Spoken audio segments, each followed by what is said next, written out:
안아주심. 사마리아 여인이 그분의 마음을 우리가 다 측량할 수 없는 것 같아요. 나를 아버지. 기다려주신 사랑, 인도하심. 자녀를 통해 알게 되는 보시기에 좋았더라. 영원히 두 마리의 함께 양이 하고 영원히 한 지치지 마리의 않고 양을 사랑이 떠올라요. 목자의 마음. 포기 없는 사랑이요. 하나님 하면 뭐가 떠올라? 하트.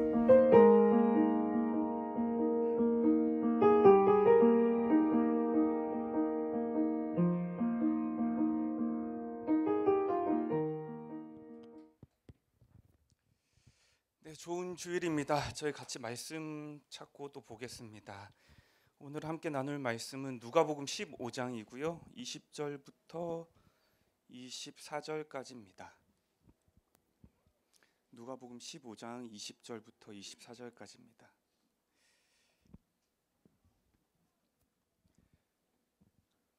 누가복음 15장 20절부터 24절까지고요. 찾으셨으면 저랑 한 절씩 교독하고 24절은 저희가 한 목소리로 같이 읽을 텐데 혹시 읽으면서 괜찮으시면 안쪽으로 조금씩만 들어가 주시면 감사할 것 같습니다. 네, 감사합니다. 제가 먼저 20절을 읽겠습니다. 이에 일어나서 아버지께로 돌아가니라. 아직도 거리가 먼데 아버지가 그를 보고 측은히 여겨 달려가 목을 안고 입을 맞추니 아들이 이르되 아버지 내가 하늘과 아버지께 죄를 지었사오니 지금부터는 아버지의 아들이라 일컬음을 감당하지 못하겠나이다 하나 아버지는 종들에게 이르되 제일 좋은 옷을 내어다가 입히고 손에 가락지를 끼우고 발에 신을 신기라. 그리고 살찐 송아지를 끌어다가 잡으라. 우리가 먹고 즐기자.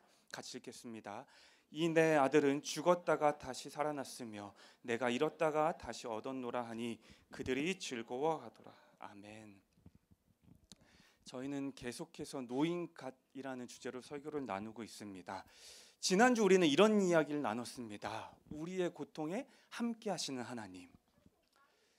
우리의 죄 때문에 예수님 십자가를 지셔야만 했습니다. 그리고 그 십자가 위에서 영원할 것만 같던 하나님과의 관계가 단절됨을 경험할 만큼 예수께 그 십자가는 정말로 크고 거대한 고통이었다 말했습니다. 그럼에도 불구하고 예수께서 십자가를 짊어지신 이유는요, 바로 우리를 사랑하기 위해서라고 했습니다.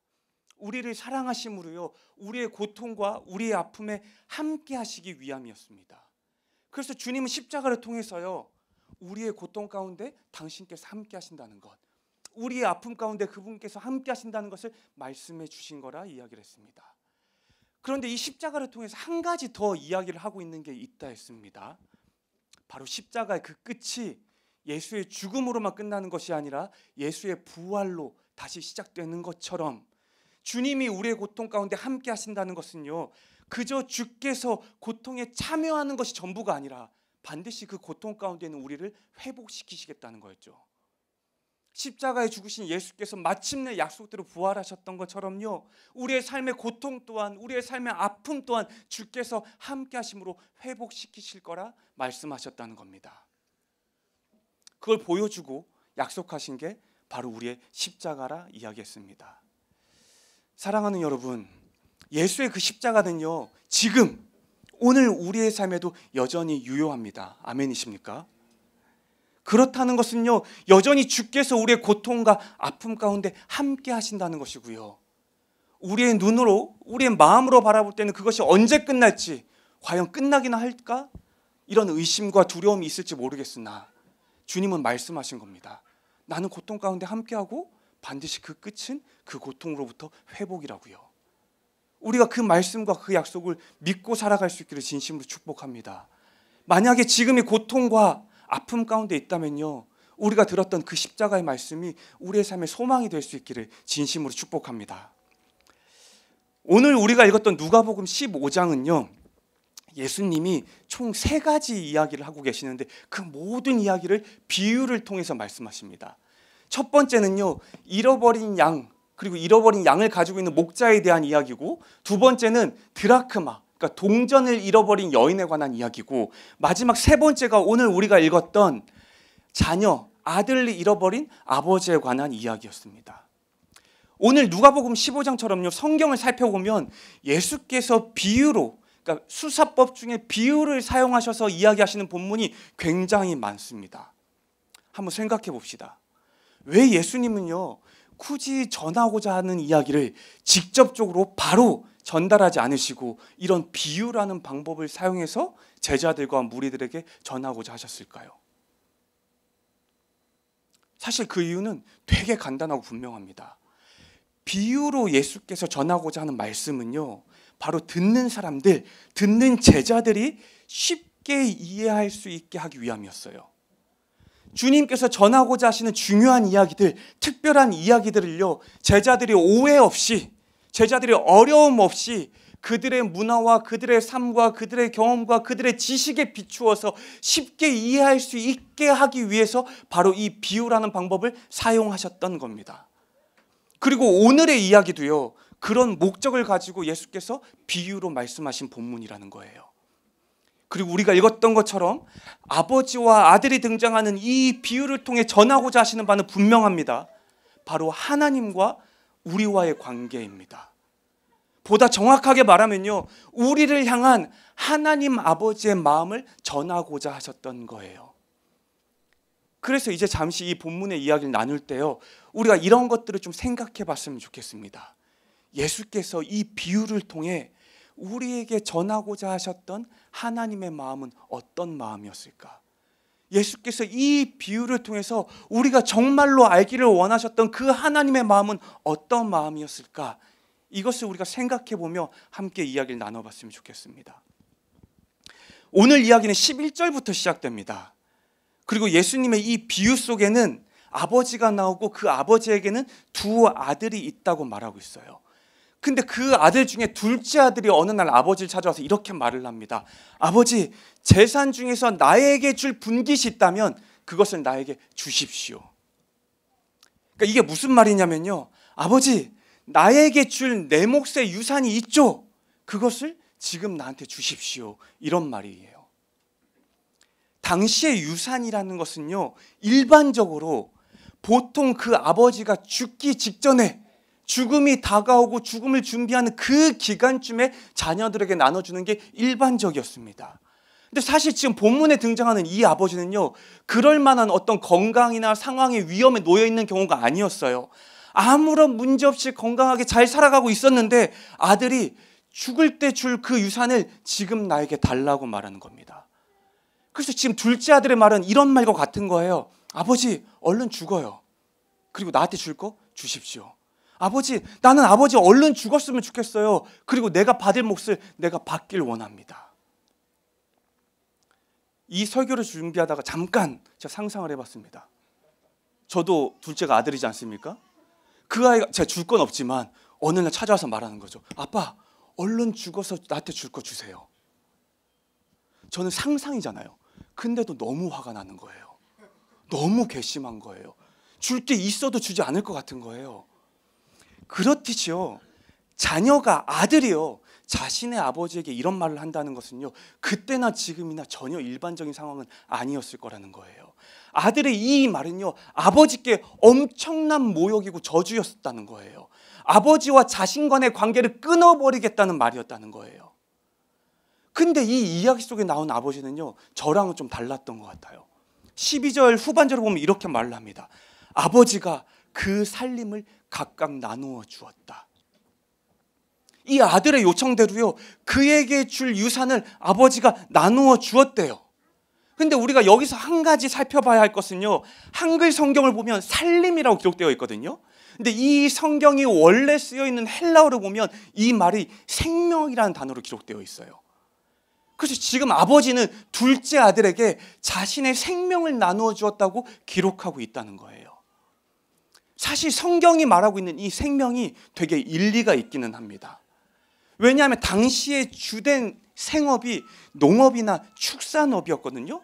그래서 아마 오늘날 우리가 부모님으로부터 뭐 유산을 받거나 나눠줄 일이 있다면 우리는 뭐 통장의 예금이나 뭐 집이나 어떤 건물이나 어떤 주식이나 이런 것들을 나눠줄 수 있겠지만 당시에는 나눠줄 수 있는 게 농사를 짓고 있는 땅, 내가 지금 기르고 있는 가축들이 유산이었던 거예요.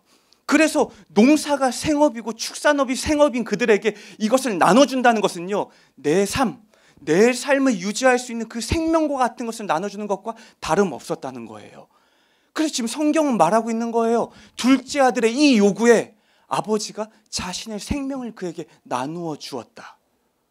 그리고 그 다음 보면요, 이제 그렇게 자신의 몫을 받은 둘째 아들이 뭘 했냐면 13절을 보면 그 후 며칠이 안 되어서 둘째 아들이 재물을 다 모아가지고 먼 나라에 가서 거기서 허랑방탕하게 그 재산을 다 방탕하게 낭비했다, 이렇게 기록하고 있습니다.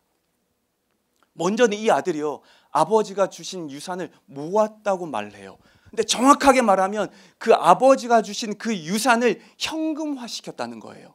땅이면 땅을 팔았겠죠. 가축이면 가축도 팔았을 거예요. 그래서 떠날 수 있는 돈, 뭐 금이든 현금이든 무언가로 바꿨다는 거예요.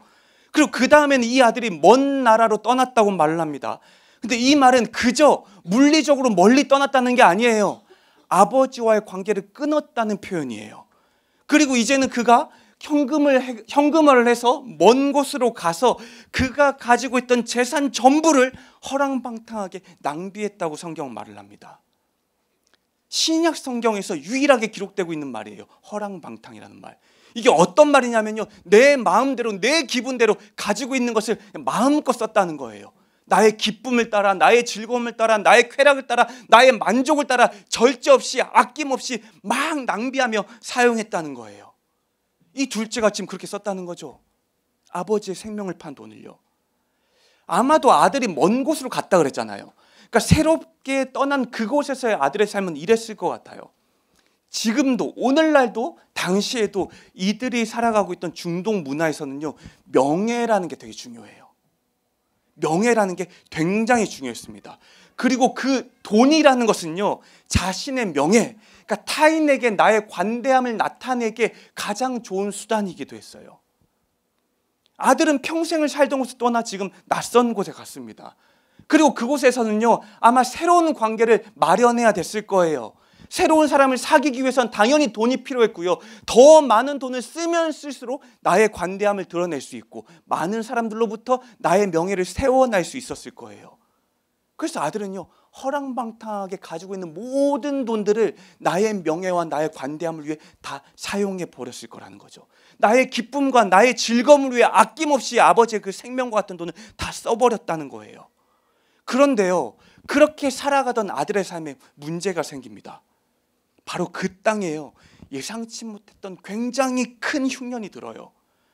그리고 허랑방탕하게 살았으니까요, 모아놓은 재산이 없으니까요, 이제 아들은요, 궁핍함에 이르게 된 거예요. 그리고 그때 이 아들이 선택한 결정이 뭐였냐면요, 그가 살고 있는 그 도시에서 부유했던 사람이 있을 거 아니에요?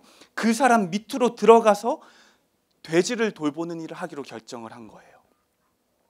오늘날은 뭐 양도업이라 그러면 별 특별한 게 아니지만 당시에는요, 돼지를 돌보는 일은 정말로 천한 일로 여겨졌어요.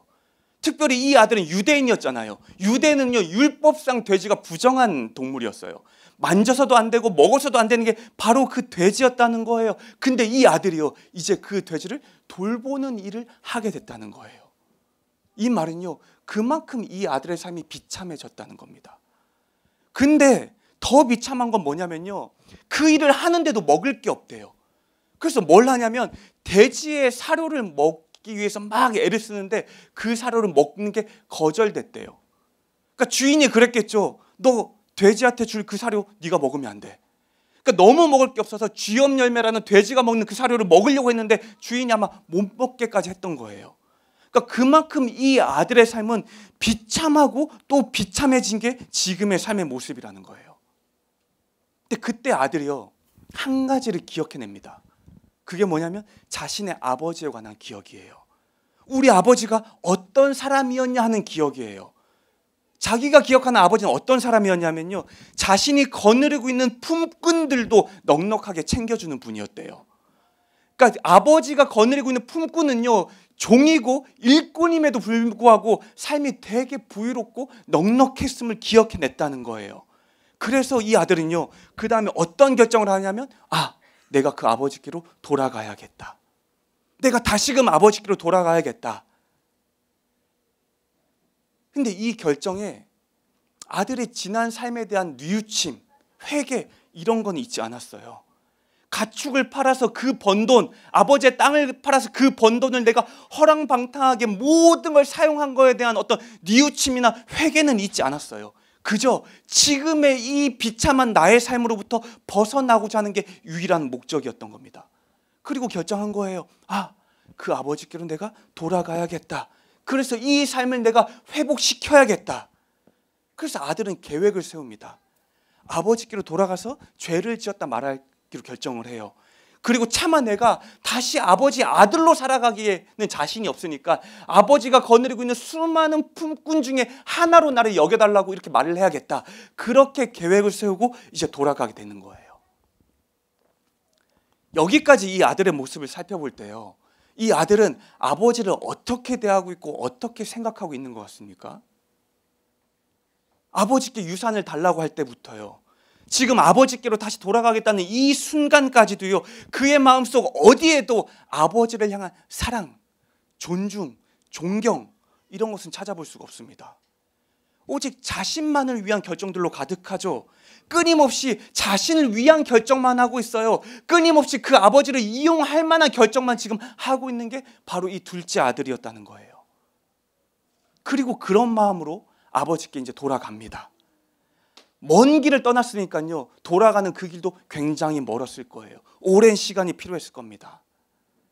한번 상상해 봅시다. 그 오랜 시간 먼 길을 다시 돌아가는 이 둘째 아들의 마음은 어떤 마음이었을까요? 어떤 마음으로 그 길을 걸었을까요? 아무리 철이 없었더라도요, 그 길이 두렵지 않았을까요? 아버지가 과연 다시 나를 받아주실까? 혹시 아버지가 화가 나서 나를 모른 척하면 어떡하지? 아버지까지 나를 외면하면 어떡하지? 품꾼으로라도 나를 써주지 않으면 어떡하지? 지금까지 준 걸 다 갚아내라고 하면 어떡하지? 이런 두려움이요, 그 아들의 마음, 그리고 그 길을 걸어가는 그 시간 가운데 가득했을 거예요. 그리고 그 두려움을 품고 계속해서 걸어갔을 겁니다. 그리고 마침내 다시 돌아간 동네에서 아버지를 만나게 돼요. 근데 이 아들을 본 아버지는 어떻게 합니까? 우리가 읽었던 20절이에요. 이렇게 기록되어 있습니다. 아직도 거리가 먼데 아버지가 그를 보고 측은히 여겨 달려가 목을 안고 입을 맞췄다. 먼저는 이 아버지가요, 저기 멀리서부터 아들이 온 걸 본 거예요. 근데 이 표현은 어떤 의미냐면, 아버지가 그냥 우연히 동네에 서 있다가 저기 멀리서부터 돌아오고 있는 아들을 봤다, 그런 표현과 그런 의미가 아닙니다. 아버지는요, 아들이 떠난 그 순간부터 매일같이 그곳에 서서 아들이 돌아오기를 간절히 기다렸다는 거예요. 아들이 떠난 그 순간부터 마을 어귀에서요, 아들이 떠난 그 길을 바라보며 그가 돌아오기를 간절히 기다리고 있었다는 거예요. 언제 돌아올지 모를 그 기다림을요, 아버지는 계속하고 있었다는 겁니다. 그리고 마침내 어느 날 저 멀리서부터 돌아오는 아들의 모습을 보게 된 거예요. 근데 분명히 이 아들의 모습은요, 집을 나갈 때 모습과 완전히 달라져 있었을 거예요. 그때처럼 깨끗하고 좋은 옷을 입고 있는 것도 아니었겠죠. 그리고 아마 먹지 못했으니까 살도 많이 빠지고 야위었을 거예요. 그리고 보잘것없는 모습이고 정말 더럽고 남루한 모습으로 돌아오고 있었을 거예요. 아마 아버지가 아니면 누구도 그를 제대로 알아보지 못할 그런 모습으로 걸어오고 있었을 거라는 거예요. 근데 이 아버지는요, 멀리서부터 돌아오고 있는 그 아들을 단번에 알아봐요. 단번에 나의 아들임을 확인했어요. 그리고 어떻게 하냐면요, 즉시 그 아들을 향해 달려갔대요. 당시 문화에서 어른이 길거리에서 뛰는 거는요, 정말로 천박한 거였어요. 오늘 우리 달리기 많이 하잖아요. 그때 살았으면 진짜 천박한 거죠, 어른들이 뛰는 거는. 왜냐하면 어른들은 걸어야만 하는 게 그들에게 예의고 문화였다는 거예요. 근데 지금 이 아버지가 어떻게 했다고요? 뛰어갔다고요. 뛰어가서 아들의 목을 끌어안고 입을 맞췄대요. 왜냐하면 아버지는 지금 천박하고 뭐고가 중요하지가 않은 거예요. 그저 내가 기다리던 그 아들이 돌아왔다는 거예요. 그 돌아온 기쁨이 가득하다는 거예요. 그 뛰어가 목을 안고 입을 맞춘 거죠. 내가 너를 환영한다는 표현입니다. 잘 돌아왔다는 표현이에요. 난 너에게 아무것도 묻지 않겠다는 표현이에요. 그리고 바로 종들에게 말합니다. 다시 이 아이에게 가장 좋은 옷을 꺼내 입혀. 다시 손에 반지를 끼워줘. 다시 발에 좋은 신을 신겨줘. 무슨 말입니까? 나의 아들로서의 신분을 회복시켜 주라는 거예요. 여전히 너는 내가 사랑하는 나의 귀한 아들이라는 거예요. 여전히 너는 내가 삶에서 가장 귀히 여기는 존귀한 나의 자녀라는 거예요. 겨우 품꾼 정도의 삶을 살겠다고 지금 돌아온 아들이었는데요, 다시 그 아들을 본래의 아들의 자리, 아들의 지위에 놓게 된 거죠. 그저 품꾼 정도로, 수많은 품꾼 중에 한 명 정도로만 받아주기를 기대하고 돌아온 아들이었는데요, 다시금 원래의 둘째 아들의 모습으로 온전히 회복시킨 거예요. 그리고 이 모든 구절을 봐도요, 아버지는 돌아온 아들에게 지난 삶에 대한 잘못을 단 한 번도 묻지 않고 있어요. 그저 많이 상해서 돌아온 이 아들이 너무 안타까워서요, 좋은 옷과 좋은 신발과 좋은 반지로 다시금 이 아들을 회복시키고 있는 거죠. 그리고 심지어 가장 좋은 송아지를 잡으라 그래요. 그리고 마을에 잔치를 엽니다. 왜냐하면 아버지께는 너무 기쁜 일이었기 때문이에요. 그가 가장 간절히 기다리던 그 날이 지금 찾아왔기 때문이에요. 당신과 아들 사이에는요, 아무 일도 없었다는 것처럼요, 당신과 아들 사이에는요, 지난 세월 아무런 문제도 없었다는 것처럼요, 여전히 너는 내 아들이었다는 것을 보여주고 또 보여주고 있는 게 바로 이 아버지의 모습이라는 거죠. 여전히 아들답게 기쁘고 기쁨으로 환대히 맞아주고 있는 게 바로 이 아버지의 모습이었다는 거죠. 그렇다면 우리가 다시 한번 기억해 봅시다. 아버지를 떠나기 전 이 아들은 어떤 아들이었는데요? 아버지께 어떻게 행동을 했는데요? 빨리 죽으라 그랬잖아요.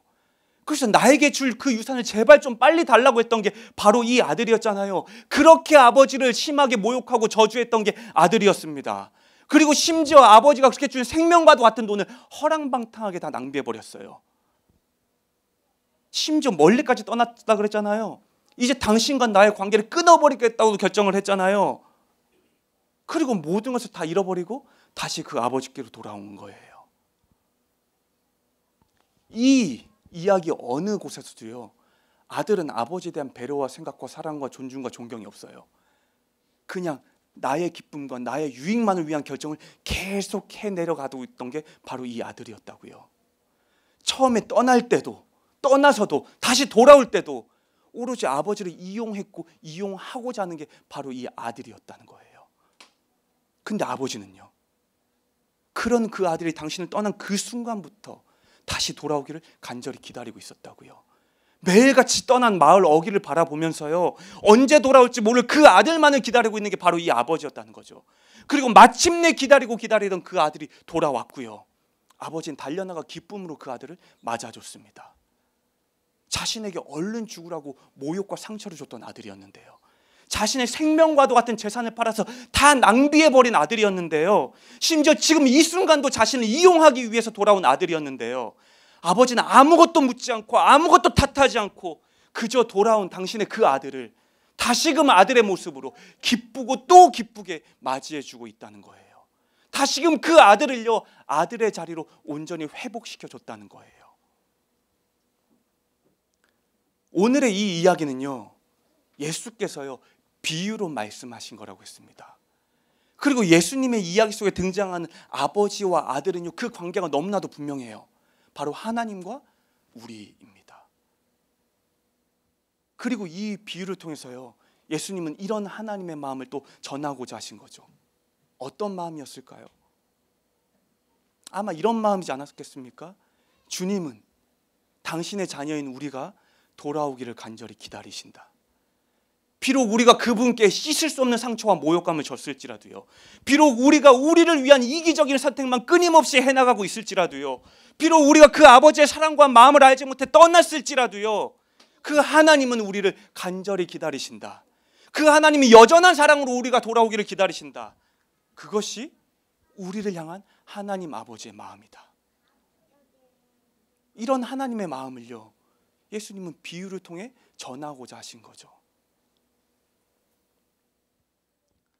사랑하는 여러분, 주님은 오늘도 여전히 우리를 기다리고 계십니다. 우리가 어떤 모습의 삶을 살아가고 있든지요, 우리가 지금 주님과 얼마나 멀어졌고 또 더 멀어지기 위해 끊임없이 애쓰며 살아가고 있을지라도요, 우리가 끊임없이 삶에서 하나님을 모욕하고 저주하고 있을지라도요, 우리가 끊임없이 반복되는 문제를 계속해서 삶에 가지고 있을지라도요, 주님은 여전히 사랑으로 우리를 기다리신다는 겁니다. 이 본문 속에 아버지가 매일 마을 어기를 바라보며 그 아들을 기다렸던 것처럼요, 그 아들이 다시금 내 삶 가운데 찾아오기를 간절히 기다렸던 것처럼요, 우리 하나님도 우리를 그렇게 기다리고 계신다는 거예요. 우리가 다시 주께로 돌아오기를요, 우리가 다시 주님과의 친밀한 관계를 누리기를요, 우리가 다시 주님의 집에 거하기를요, 우리가 다시 주님의 따뜻한 품에 안기기를요. 그리고 본문의 아버지가요, 마침내 그 아들이 돌아왔을 때 달려나가 목을 끌어안고 입을 맞췄던 것처럼요, 주께서도 우리가 주님께로 돌아올 때요, 그 무엇도 우리에게 묻지도 않고 따지지도 않고요, 가득한 기쁨으로 우리를 안아주시고 환대하실 거라는 겁니다. 이것이 예수께서 오늘 이 본문을 통해 전하고자 하셨던 바죠. 이것이 오늘 이 예수께서 비유를 통해서 제자들과 우리에게 전하고자 하셨던 하나님의 마음입니다. 이것이 오늘 예수께서 우리에게 전하고자 하셨던 하나님에 관한 지식이라는 겁니다. 그런데 우리 중 누군가는요, 어쩌면 이미 익숙한 성경의 이 이야기, 오늘 본문의 이 이야기가 여전히 삶에 잘 받아들여지지 않을지도 모르겠습니다. 하나님이 이런 나를 사랑하신다고? 하나님이 이런 나를 여전히 기다리신다고? 하나님이 이런 나를 용납하신다고? 예수께서 비유로 말씀하신 우리를 향한 하나님의 이 마음이요, 여전히 누군가는 잘 이해되지도 않고 받아들여지지 않을지도 모르겠어요. 그리고 어쩌면 그것에는요, 크게 두 가지 이유가 있어 보입니다. 먼저 첫 번째로는요, 상담학자들은 이런 말을 합니다. 우리가 오늘날 누군가와 관계를 맺는 그 관계에 대해 이야기할 때요, 지금의 이 관계를 형성하는 것에 있어서 가장 중요한 것 중에 하나가 과거 우리가 맺었던 관계래요. 예를 들면 이런 거예요. 우리가 누군가로부터 진심으로 공감과 이해를 과거에 받아본 적이 있다면요, 우리 또한 누군가를 더 잘 공감하고 이해할 수 있게 된다는 거예요. 우리가 누군가로부터 과거에 이타적인 무언가를 경험해 봤다면요, 우리 또한 삶에서 이타적으로 누군가에게 베풀고 나누며 살아갈 수 있게 된다는 거예요. 우리가 지난 과거에 누군가로부터 대가 없는 깊이 있는 사랑을 경험해 봤다면요, 우리 또한 대가 없이 누군가를 그렇게 사랑할 수 있는 존재가 될 수 있다는 거예요. 그래서 오늘 우리가 마주하고 있는 관계는요, 과거 우리가 경험한 관계들에서 그 영향을 받는다 말하는 겁니다. 그래서 우리 중 만약 누군가가 이 하나님의 사랑, 예수께서 말씀하셨던 여전히 기다리고 여전히 품어주시고 여전히 우리를 환대하실 이 하나님의 사랑을 나의 것으로 받아들이지 못한다면요, 어쩌면 그것은요, 우리가 지난 삶에서 이런 기다림, 이런 사랑을 경험해보지 못해서일지도 모르겠습니다. 우리의 부모로부터, 우리의 친구로부터, 내가 속해 살아갔던 사회와 주위 사람들로부터 누군가가 나를 이런 사랑으로 기다려준 적이 없었던 거죠. 그리고 또 나도 누군가를 이런 사랑으로 기다려본 적이 없었던 거예요. 그래서 어쩌면 하나님의 이런 사랑이라는 것이요, 이런 기다림이라는 것이요, 이 마음이요, 여전히 우리는 이해가 되지도 받아들여지지도 않는 건지도 모르겠습니다. 또 하나는요, 우리 안에 있는 염치라는 것 때문일 수도 있어요. 염치가 뭡니까? 부끄러워하는 마음이죠. 지금은 교회에 잘 나오는데 오늘은 안 나왔어요. 어떤 형제가 코로나 때 제가 교회를 잘 안 나와서 연락을 하면 저에게 이렇게 말을 했어요. 목사님, 제가 지금 너무 세상에 속해 살아가고 있어서 목사님을 볼 낯이 없어요. 목사님 보기엔 너무 부끄러워서 제가 다음에 괜찮아지면 교회에 갈게요. 우리 안에 있는 이런 부끄러운 마음이요, 때로는 하나님 앞에서 더 커지기도 한다는 거예요. 그래서 하나님께 돌아가고자 할 때 이런 질문들이 우리 안에 생겨나는 거죠. 이렇게 문제가 많은 내 삶을 과연 주님이 받아주실까? 끊임없이 동일한 문제에 허덕이고 있는 내 삶을 과연 주님이 받아주실까? 또다시 주님을 떠났고 또다시 주님으로부터 멀어졌고 이런 내 삶을 주님이 여전히 또 받아주실까? 우리가 스스로의 삶을 바라봤을 때요, 찾아오는 그 삶의 부끄러움들 때문에요, 차마 그 부끄러움을 가지고 우리가 주 앞에 나아가지 못하는 거예요. 그래서 스스로 생각하고 답을 내는 거죠. 이 삶이 조금 더 나아지면 내가 주님께 나아가야겠다. 이 삶이 조금 더 주님 보시기에 괜찮은 모습으로 회복되어지면 내가 주 앞에 나아가야겠다. 그런데 오늘 본문의 예수께서는요, 이것에 관해 이렇게 말씀하시는 것 같습니다. 우리를 회복시키는 것은요, 오직 우리를 기다리는 아버지의 몫이라고요. 우리가 어떤 모습이든 어떤 문제든 그것을 가지고 주님께로 돌아간다면요, 주께서 우리를 회복시키실 거라고 말씀하고 있다는 거죠. 그래서 하나님께로 돌아가기 위해서는요, 먼저 우리의 삶에 회복이 필요한 것이 아니라 그냥 기다리고 계시는 그분께 돌아가면 된다는 거예요. 그냥 그분 앞에 나아가면 된다는 거예요. 그러면 주께서 오늘 본문의 아들에게 그러셨던 것처럼 우리에게 좋은 옷을 입히고 좋은 반지를 끼우시고 좋은 신발을 신기셨던 것처럼 우리의 삶을 다시금 회복시키실 거라는 겁니다. 우리 또한 당신의 자녀된 모습으로 온전히 주님이 회복시키실 거라는 거예요. 오늘 예수께서는요, 비록 우리가 삶에서 이런 기다림을 경험해 본 적이 없어서 이 말씀을 온전히 받아들이기 힘겨워할지라도요, 비록 우리가 지금 내 삶이 너무 부끄러워서 주 앞에 나아가기 어려워하고 주저하고 있을지라도요, 이 이야기가 하나님의 자녀로 살아갈 우리의 삶에 너무나도 중요한 이야기이기 때문에 우리가 반드시 이해하고 알아가기 위해서 이렇게 비유를 통해 말씀하고 계시는 거예요. 삼위일체 중에 한 분이 예수께서요, 그 누구보다 성부 하나님의 마음을 가장 잘 이해하고 아실 그 예수께서요, 친히 하나님의 마음을 우리 가운데 나눠주고 계시는 거예요. 하나님은 우리를 간절히 기다리시는 분이다. 하나님은 우리를 여전히 그 사랑으로 간절히 기다리시는 분이다. 마치 떠난 아들을 마을 어귀를 보며 끊임없이 기다렸던 그 아버지처럼 주님 또한 우리가 당신의 품으로 다시 돌아오기를 그렇게 기다리고 계시는 분이시다. 돌아온 아들의 여전한 사랑으로 환대하고 맞아주셨던 그 아버지처럼 주님 또한 돌아온 우리를 그 사랑과 그 기쁨과 그 즐거움으로 맞이하실 분이시다. 그것이 우리의 하나님이고 그것이 우리를 향한 하나님의 마음이다.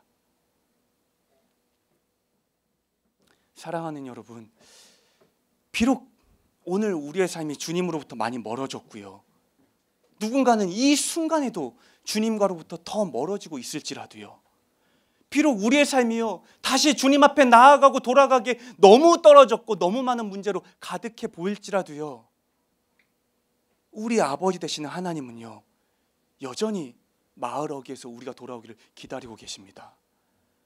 우리가 허랑방탕한 삶을 살고 있더라도요, 내가 아버지를 모두 다 잊어버린 채 살아가고 있을지라도요, 내가 아버지를 볼 낯이 차마 하나도 없을 만큼 문제가 많은 삶을 살아가고 있을지라도요, 우리 주님은요 결코 그런 우리를 포기치 않으시고 여전히 우리를 간절히 기다리고 계신다는 거예요. 여전히 당신의 존귀한 자녀인 우리를 다시 주님의 품으로 돌아오기를, 다시 주님의 집으로 돌아오기를, 다시 주님 앞에 나아오기를 간절히 기다리고 계신다는 겁니다. 바라기는요, 오늘 우리의 삶이 기다리시는 그 하나님 앞으로 돌아갈 수 있기를 진심으로 축복합니다. 여전히 우리를 간절히 기다리고 계시는 그 주님 앞에 다시 돌아갈 수 있기를 진심으로 축복합니다. 예수님의 이 비유 속에 나오는 아들은요, 아버지께로 돌아가기 위해 먼 길을 걸어가야만 했습니다. 오랜 시간을 돌아가야만 했어요. 근데 오늘 우리가 주께로 돌아가는 길은요 멀지도 오래 걸리지도 않습니다. 그저 이런 고백이면 충분합니다. 주님, 제가 여기 있습니다. 주님, 제가 다시 주께로 나아가길 원합니다. 우리 같이 찬양하고 또 이렇게 기도하면 좋겠습니다.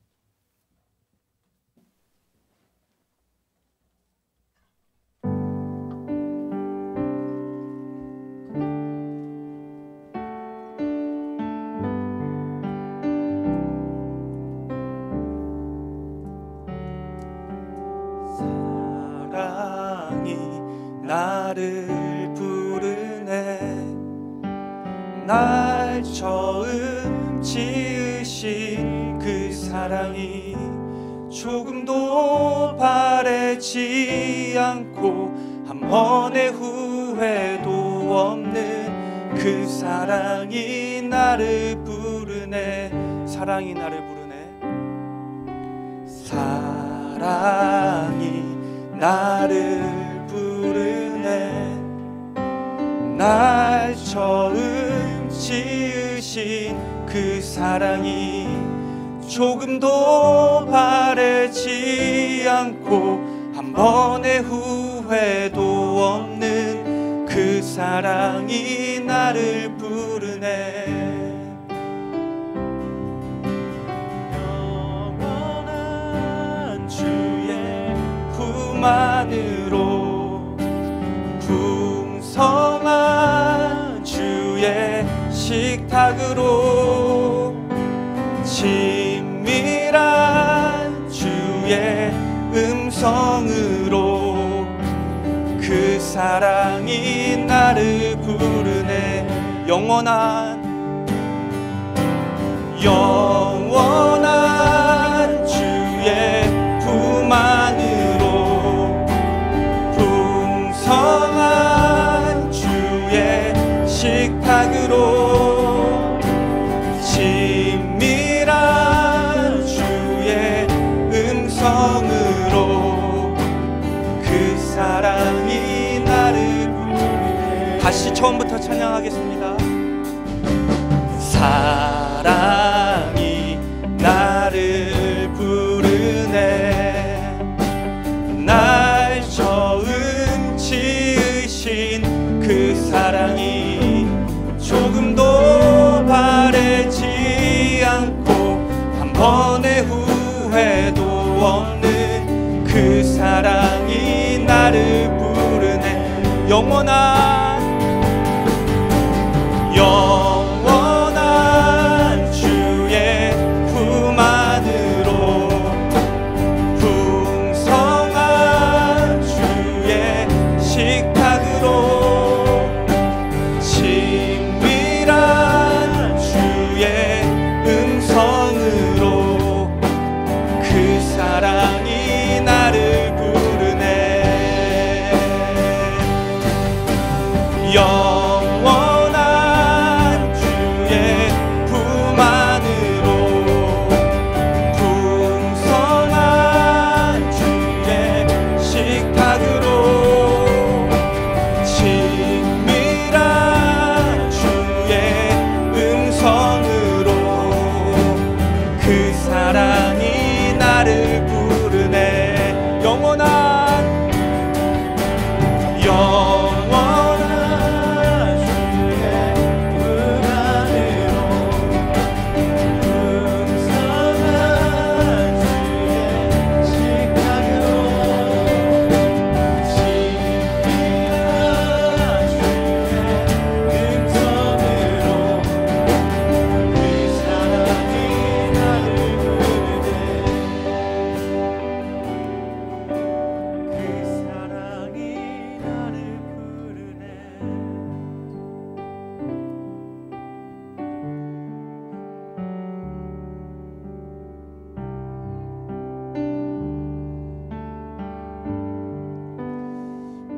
사랑하는 여러분, 우리가 오늘 나눴던 이야기를 기억하며 이 시간 먼저 기도했으면 좋겠습니다.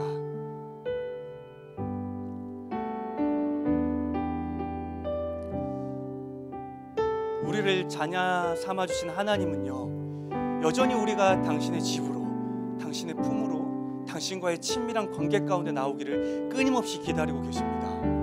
우리가 어제 어떤 삶을 살았고, 우리가 또 오늘 어떤 문제가 있고, 우리가 얼마나 주님으로부터 멀어졌고, 우리가 얼마나 주님을 모른 채 하고 살아가고 있었는지, 그런 것들을 주님은 중요해 하시는 것이 아니라요, 그저 떠났던 아들이 돌아오기를 간절히 기다리셨던 것처럼 우리 또한 당신의 집으로 돌아오기를 간절히 기다리고 계시는 것이 바로 우리를 향한 하나님 아버지의 마음이라는 겁니다. 그리고 그 주 앞에 돌아가기에는 큰 수고와 큰 애씀이 필요하지 않습니다. 지금 잠시 눈을 감고요, 그냥 우리의 마음을 담아 주 앞에 이렇게 고백할 수 있으면 좋겠습니다. 주님, 제가 여기 있습니다.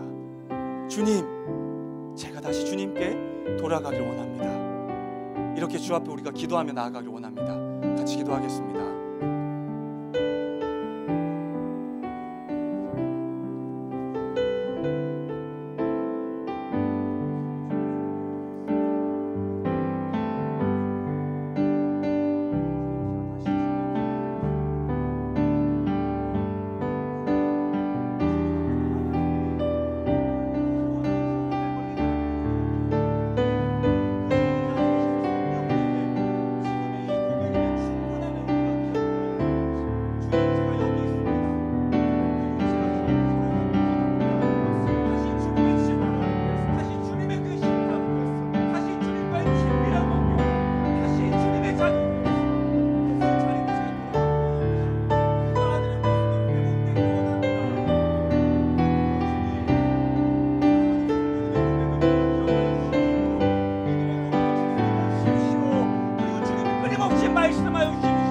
내가 너를 기다리고 있다. 내가 너를 여전히 간절히 기다리고 있다. 네가 보기에는 어떤 모습과 어떤 문제와 어떤 어려움이 있어 보일지라도 나는 여전히 아무것도 묻지 않을 마음으로 너를 기다리고 있다. 나는 여전히 간절히 네가 내 삶 가운데 다시 찾아오기를 기다리고 있다. 나는 여전히 너와 함께 살아가기를 기다리고 있다.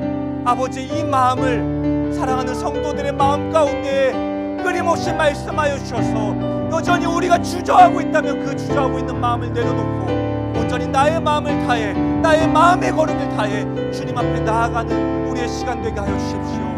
오 주님,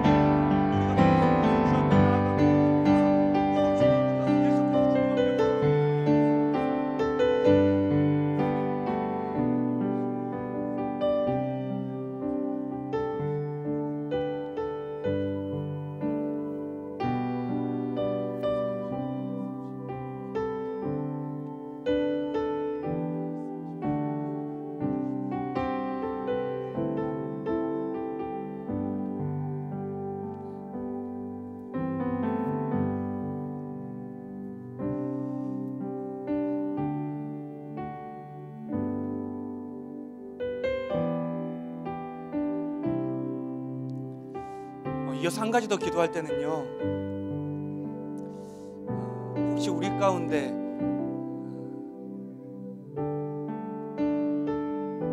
아직 하나님이 어떤 분이신지 잘 모르는 분들이 계시다면요, 아직 예수가 나의 구원자이심을 고백하지 못하고 있는 분들이 계시다면요, 다시 한번 기도할 수 있으면 좋겠습니다. 주님, 제가 주님께 나아가길 원합니다. 그리고 또 우리 가운데 내가 사랑하는 가족과 지인들 중에 정말로 이 하나님을 알길 원하는 누군가가 있는 분들이 계시다면요, 그분들을 기억하며 기도했으면 좋겠습니다. 하나님, 그들이 주님의 집으로 돌아가길 원합니다. 그들이 주님의 식탁에 앉길 원합니다. 그들이 주님과의 친밀한 관계를 누리길 원합니다. 그들이 주님의 자녀임을 마침내 알길 원합니다. 이렇게 다시 한번 우리가 주 앞에 기도하길 원합니다. 기도하겠습니다. 아직 하나님이 나의 아버지심을 누군가가 있다면요, 그들의 마음 가운데 찾아가 주십시오. 그리고 그들이 주님을 고백하게 도와주십시오. 하나님의 아버지이심을, 예수가 우리의 구원자이심을, 우리가 그 하나님의 자녀됨을 삶으로 고백하는 것을 허락하여 주십시오. 또한 우리가 사랑하는 누군가, 나의 아버지와 나의 어머니와 나의 형제자매 중에 또 나의 가까운 누군가가 아직 하나님을 알지 못하고 있고 우리가 계속해서 기도하고 있는데 아직 그 시간이 찾아오지 않았다면 주여, 다시 한번 우리가 그들을 알게 기도하기 원합니다. 여전히 그들을 기다리고 계시는 하나님 앞에 그들의 삶의 방향이 나아가길 원합니다. 여전히 그들을 기다리고 계시는 하나님 앞에 그들이 한 걸음 한 걸음 걸어 나아가길 원합니다. 오 하나님, 우리 가운데 그 마음을 보십시오. 오 하나님, 우리 가운데 기다리고 계시는 하나님의 마음을 가득 부어주십시오. 그래서 우리가 마침내 하나님이 말해주신 그 식당으로, 마침내 우리가 하나님의 특별한 관계 가운데 마침내 하나님 앞에서 하나님의 얼굴을 마주하는 우리의 삶 되게 하여 주십시오.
주님, 어쩌면 우리가 살아가면서 가장 자주 잊어버리고 가장 자주 오해하는 것이 우리를 기다리신다는 이 아버지의 마음일지 모르겠습니다. 그래서 때로는 내가 너무 주 앞에 나아가고 싶은데 주님이 나를 기다리지 않으실까 봐, 때로는 내가 정말 마음 다해 주님께 돌아가고 싶은데 주님이 나를 외면하실까 봐, 그런 불안과 두려움 때문에 우리가 돌아가기를 머뭇거리고 있기도 합니다. 또 누군가는요, 아직 내가 자격이 없어서, 아직 내가 하나님을 잘 알지 못해서, 아직 내가 하나님을 깊이 있게 고백하지 못해서 하나님께 나아가는 것을 여전히 머뭇거리고 있는지도 모르겠습니다. 주님, 그런 우리에게 다시 한번 분명하고 또 분명하게 말씀하여 주셔서 여전히 주님이 우리를 기다리고 계시다는 것을, 여전히 주님이 우리를 그 마을 어귀에서 끊임없이 간절히 기다리고 계심을 우리에게 말씀하여 주셔서 우리가 아무런 자격도 아무런 필요도 아무런 조건도 없이 주님께 돌아가면 되는 존재임을 다시 한번 기억할 수 있도록 주께서 인도하여 주십시오.